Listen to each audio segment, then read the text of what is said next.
Yes, well, General Motors reaching a settlement in the ignition switch recall, a defect linked to 124 deaths. 7 investigative Jim Kirchner has been on this story from the very beginning. And Jim, this is a criminal case, so why is no one going to jail? Carolyn, this is a federal criminal case. Those are the questions I put to GM CEO Mary Barra here in Warren. She says, in effect, it's not on the company. The U.S. attorney bringing this case was also asked this in New York, and he says there are no teeth in the federal law. We don't get accused often of being under-aggressive. So if there's a way to bring a case like that, we will bring it.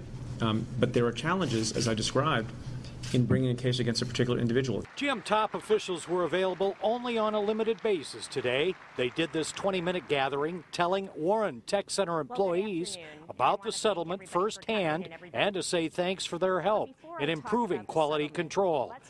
15 employees, some from here, were fired by GM last year after its internal investigation into the ignition switches.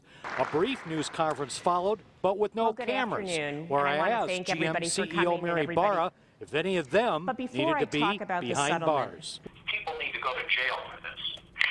Again, that is really, the Southern District has indicated that they're still investigating, and that's really in their jurisdiction to decide.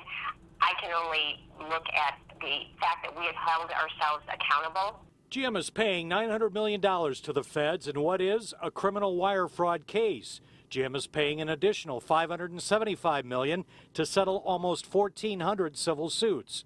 But 370 injury cases are still pending, along with 84 death cases. And GM's voluntary compensation program paid out claims in 124 deaths and 275 injuries out of 4,300 cases filed. We're told that's an additional $600 million paid out. We will never forget what happened with the ignition switch tragedy, nor would we ever want to. You can put it in the mirror and go forward, but always see it back there. And remember, it's closer than it appears. Now, this is a deferred prosecution that will be pending for 3 years. General Motors has to satisfy terms of safety, what they have to do and how the feds will make sure. That part of the case coming up next hour at 6. Live in Warren, Jim Kirchner, 7 Action News. All right, thank you much, Jim.